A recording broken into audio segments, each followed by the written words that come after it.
ایک صاحب نے کہا کہ بہت قرضہ ہے، کیا کروں؟ انہیں دعا بتا دی کہ بھائی یہ دعا پڑھ لیا کرو،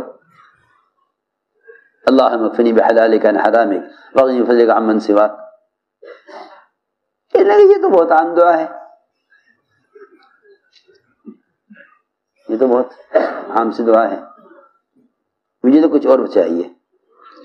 ہم نے عرض کیا کہ حضور اکرم صلی اللہ علیہ وسلم نے ابو امامہ باہلی سے فرمایا تھا کہ اگر یمن کے پہاڑ کے برابر بھی تمہارے ذمے قرض ہو سونے کا، کتنا؟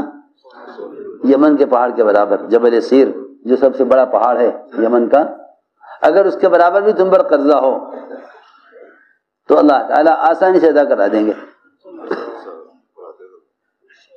لیکن میں تم سے یقینی طور پر کہتا ہوں جب ان وعدوں پر یقین نہ رہے گا تو یہ سب چیزیں نظر میں ہلکی اور بے اثر نظر آئیں گی۔ اور اللہ تعالیٰ کا نظام یہ ہے کہ جو اس کے وعدوں کا یقین نہیں کرتے اللہ ان کے لیے وعدے پورے نہیں کرتے، ان کے لیے وعدے پورے نہیں کرتے۔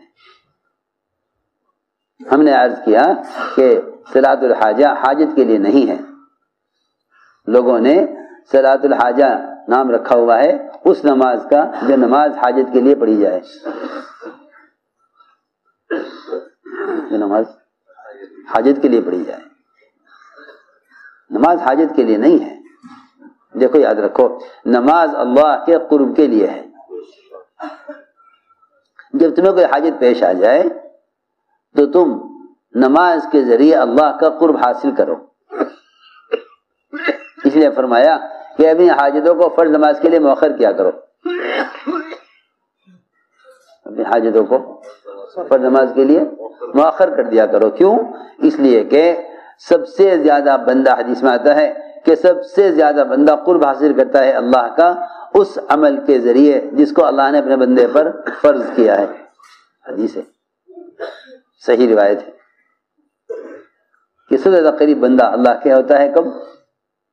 جب بندہ اس فریضے کو ادا کر دے جو اللہ نے اس پر فرض کیا ہے۔ تو فرمایا کہ اپنی حاجتوں کو مؤخر کرو فرض نماز کے لیے، یہ نہیں کہ اس لیے جا رہا ہوں فرض نماز پڑھنے کے لیے تاکہ پھر اللہ سے فرض کے بعد حاجت کو مانگوں، نہیں، نماز تو اللہ کے قرب کے لیے ہے، اور جو اللہ کے قریب آ جاتے ہیں ان کی بات سن لی جاتی ہے، ان کی بات سن لی جاتی ہے جو اللہ کے قریب آ جاتے ہیں۔ تو ہم نے عرض کیا کہ ایمان کے بغیر اعمال میں اخلاص بھی نہیں ہے۔ اخلاص تو یہ ہے کہ تو اپنے عمل سے دنیا کا ارادہ نہ کر، اپنے عمل سے دنیا کا ارادہ نہ کر، تو اپنے عمل سے دنیا کا ارادہ نہ کر، اور اس کی بھی کوشش کرے کہ اپنے عمل پر اپنے عمل کے تذکرے نہ کرے، اپنے عمل پر آج کل تو لوگ کوئی کام کرتے ہیں دل چاہتا ہے کہ کوئی میرے کام کا کہیں ذکر کر دیتا، میرے کام کا کہیں ذکر کر دیتا۔ یہ بھی شوق ہے لوگوں کو، یہ بھی لوگوں کو شوق ہے کہ وہ چاہتے ہیں کہ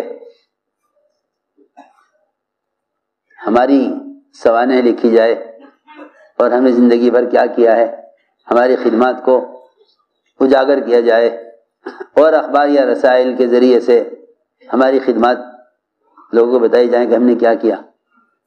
یہ خدا کی قسم ان مشرکین کا مزاج ہے جنہیں اللہ دنیا میں ہی دے کر نمٹانا چاہتے ہیں، جو آخرت میں چاہتے ہیں وہ اپنے عمل کو لوگوں سے چھپاتے ہیں، اور جو دنیا میں چاہتے ہیں انہیں تقاضا ہوتا ہے اس بات کا کہ ہماری خدمات لوگوں کے سامنے پیش کی جائیں، ورنہ لوگ یقیناً کچھ بھی نہیں کیا۔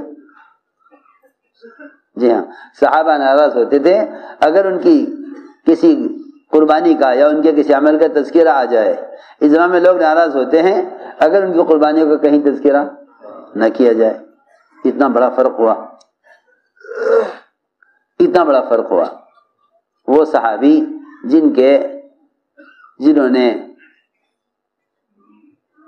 چراغ گل کیا اور مہمان کو سارا کھانا کھلا دیا. ادھر اندھیرے میں کھانا چل رہا تھا, ادھر قرآن نازل ہو رہا تھا. ادھر قرآن نازل ہو رہا تھا. کہ ایسے بھی لوگ ہیں جو دوسروں کو کھلاتے ہیں باوجود فاقہ ہونے کے, اور دوسروں کو ترجیح دیتے ہیں اپنی ذات پر. اللہ کی شان. یہ صحابی خود بیان کر رہے واقعہ, اور یہ کہہ رہے ایک آدمی تھا. کیا کہہ رہے؟ ایک آدمی تھا. حالانکہ ان کا اپنا واقعہ ہے, ان کا اپنا واقعہ ہے, لیکن روایت میں ہے کہ خود بیان کر رہے, یہ نہیں کہہ رہے کہ میرے ساتھ یہ ہوا تھا, میں نے یہ کیا تھا, اس پر قرآن نازل ہوا تھا. ایک آدمی تھا, ایک آدمی تھا. اپنا نام نہیں لیا, اپنا نام نہیں لیا, اس لیے کہ مخلصین وہ ہوتے ہیں جو دنیا میں اس بات کا یقین رکھتے ہیں کہ دنیا میں اگر شہرت حاصل ہو گئی تو آخرت میں کچھ نہ ملے تب بھی خیر ہے, لیکن آخرت میں پھر عذاب ہوگا. وہ آخرت کے عذاب سے ڈر کر دنیا میں اپنے کارناموں کو چھپاتے ہیں. چنانچہ ایک صحابی نے آ کر سوال کیا حضور اکرم صلی اللہ علیہ وسلم سے. عرض کیا گیا رسول اللہ, ایک آدمی بہت اچھی ہجرت کرتا ہے, پھر بہت اچھا اسلام لاتا ہے, پھر دین کی محنت بہت اچھی کرتا ہے. اچھی ہجرت, اچھا اسلام اور دین کی محنت بھی بہت اچھی کرتا ہے. اس کا دل یہ چاہتا ہے کہ اس کی پوری کارگزاری لوگوں کے سامنے آ جائے. اس کا دل یہ چاہتا ہے کہ پوری کارگزاری لوگوں کے سامنے آ جائے, کہ ہم نے کیسے ہجرت کی, ہم نے کیسے اسلام قبول کیا, پھر ہم کیسے جہاد کیا ہم نے, اور پھر ہمارا اسلام کیسا اچھا ہوا. وہ یہ چاہتا ہے کہ میری پوری کارگزاری لوگوں کے سامنے آ جائے. آپ اس کے بارے میں کیا فرماتے ہیں؟ آپ نے فرمایا کہ اس کو دنیا اور آخرت میں کچھ نہیں ملے گا, کوئی بدلہ نہیں ہوگا اس کے لیے, اچھے اسلام کا بھی نہیں, اچھے جہاد کا بھی نہیں, اچھی ہجرت کا بھی نہیں, کچھ نہیں ملے گا.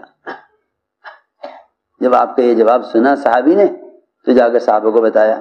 صحابہ نے کہا ارے نہیں ایسا نہیں ہو سکتا, تم اپنا سوال سمجھا نہیں سکے ہو, اور حضور اکرم صلی اللہ علیہ وسلم تمہاری بات سمجھ نہیں سکے, تم دوبارہ جا کر سوال کرو. پھر آ کر سوال کیا, پھر آپ نے یہ جواب دیا.